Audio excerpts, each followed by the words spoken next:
Hello there, I'm Tom from Smart Aerials, and in this video I'm going to show you how to fit a two-way splitter for an aerial, so you can feed extra TVs around your house, or you could just extend this concept though to feed three-way splitters, four-way splitters with 4 TVs and so on. I apologise in advance. I apologise for the sweat dripping off my head. It's about 45 degrees in this office. If you've watched some of our other videos, you may have mentioned this in every video because I don't ever think I'm naturally this sweaty. But I've got a pint of water here, which is sort of helping produce more sweat. To be honest. But I'm going to stop going on about that because you don't want to hear any more about what comes coming out of my body. So let's begin. So tools you're going to need for this task are a pair of side cutters, Stanley blade, or something to cut the coax with.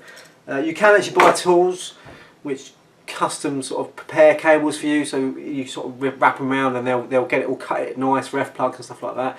I don't know a lot of professionals that mess about with that, because certainly we're always preparing coax to different lengths for different plugs. So and also you'd have to go out and buy that tool. You're more likely to have a Stanley blade and a pair of side cutters available to you, so certainly if you're doing this DIY, I think this method would be more helpful for you. What else are we going to need? We're going to need a splitter. So I've got a little indoor two-way splitter, it's a Vision two-way splitter. This splitter actually it's diode protected, but so it means it'll only pass the voltage one way, but it will pass voltage up towards the aerial. So if you have a mastered amplifier at the top and you've got a power supply in your lounge, often mistaken for as a boost or an amplifier, this can still allow that to happen. Not all splitters do that, so some splitters will stop that, will prevent that, but if you actually look on the front, it does actually sort of say all the stuff about the splitter you need, so it will say DC pass. It also says the frequencies. It will go up to 2,400 megahertz, which are the satellite frequencies, so you can use this to split satellite signals. I wouldn't use it to split off a switching LMB, mind, because it won't work.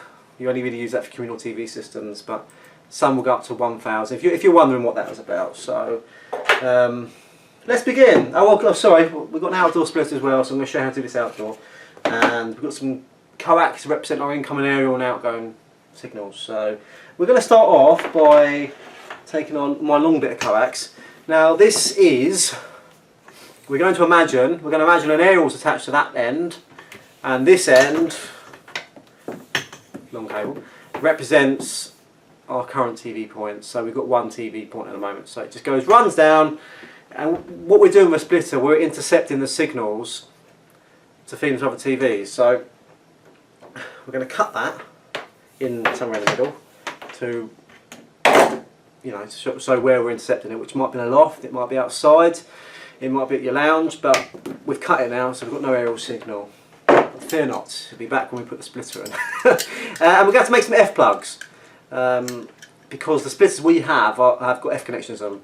Certainly nowadays, all the best ones, and the ones you want to be purchasing if you haven't got them, should have F plugs on them. It's a better connection than other connections available to you. So a coax plug's okay, but F plugs make more sense. But you can still get saddle and clamp type sort of splitters. Pretty crap, most of them. Most of them are unscreened, so that means they're open to elements, they can pick up interference. But with an F plug and an F connection, it's all encased in metal by the plug itself, which helps us preserve the screen. They do a good job basically. So we're going to put the F plug on. So I hope you're watching that. I mean, this video isn't on how to install F plugs. I have done another video on how to make an F plug, which I will just post in the comments below, or if it depends how you're watching this. If you're watching this on social media or through our website, it might not be there. Just ask, and I'll post you a link to that if you have to do that. But I've installed one F plug now, and this represents the input to the splitter, which is quite clearly marked in and out. So that comes from the aerial, that side.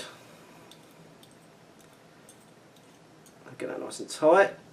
What you should do when you're putting F plugs on, you should get it finger tight and then get like an 11mm spanner or some pliers or something and just give it another sort of quarter turn. So you shouldn't be able to undo it. That just preserves the screen and stops any RF leakage that might go on. And this cable represents our new TV point. So we're going to have to do the F plug again. So we're going to sort of prepare the Cut off the PVC.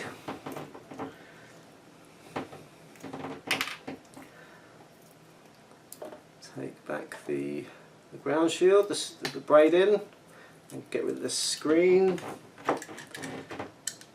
Do that. So that's the dielectric gone, so we'll have something like that. And these are screw-on F-plugs, which are probably the most common. There are other types you can get crimp-ons, which you use a specialist tool and crimp it in position. And you can get compression plugs, which are the best. Once you're on, you can't get them off again.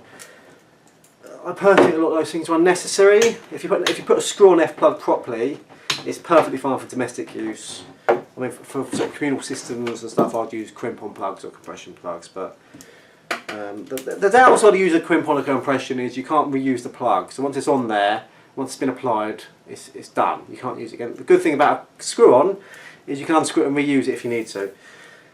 So that's going to go into the output of our splitter. There.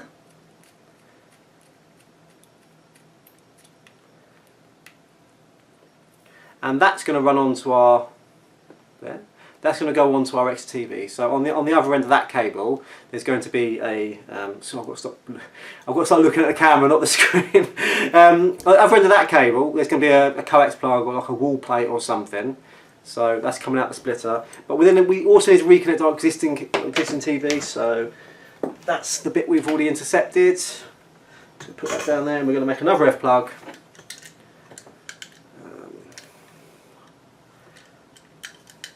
Here.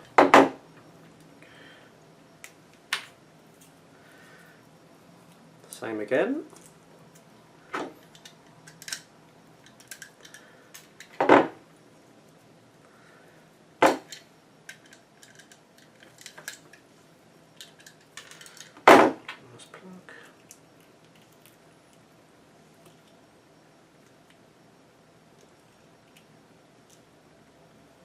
To get on that one.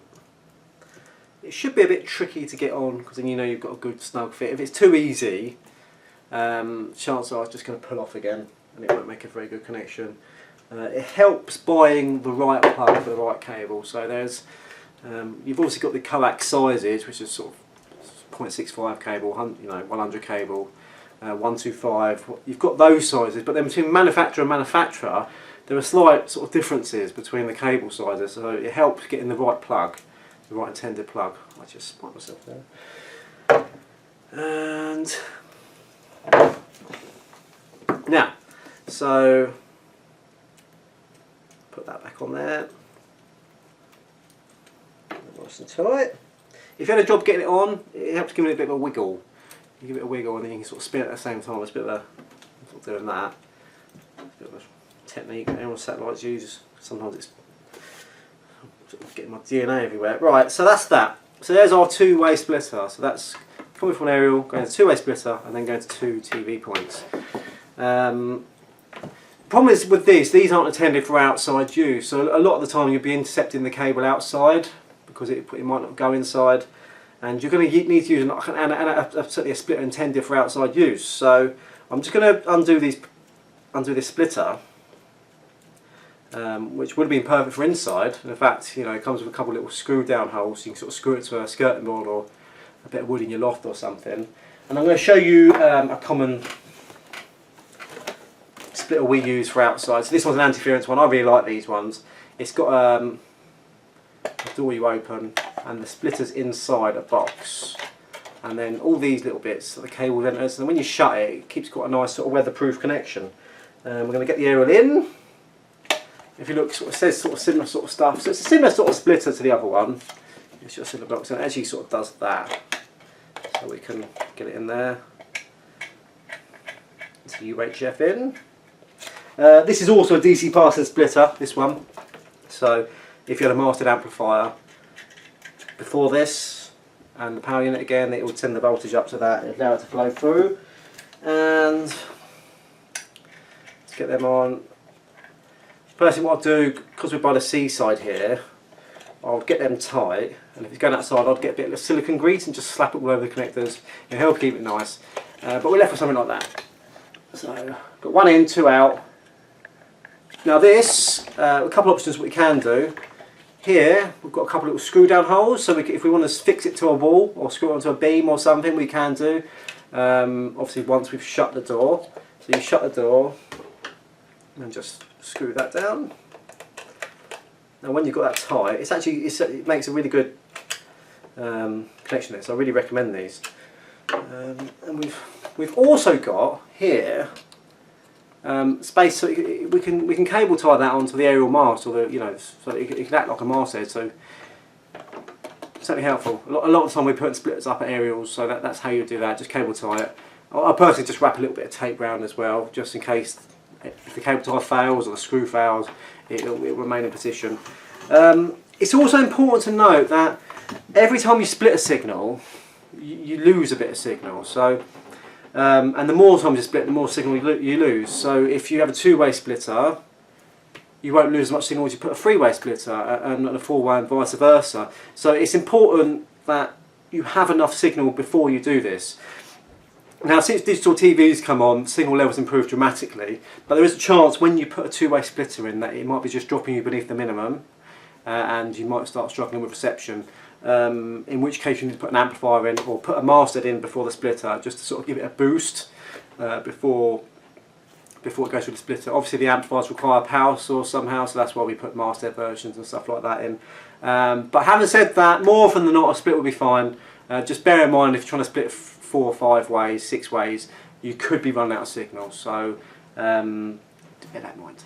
I hope you like this video, and I hope this has helped you. I hope maybe save you money getting a professional out. If you do need a professional in East Sussex in England, or Southern Kent and parts of West Sussex, then do reach out, and we'll happily do this for you. So if you did like this video, please do give it a thumbs up, give it a like if you're watching on social media. Please leave us a comment in the section below if you have any questions or anything you'd like to say, or requests for future videos. There's a lot more like this. Please do subscribe to our YouTube channel for more great videos. That's an opinion, isn't it? For more videos like this, and that's it. So I'm Tom. Bye for now.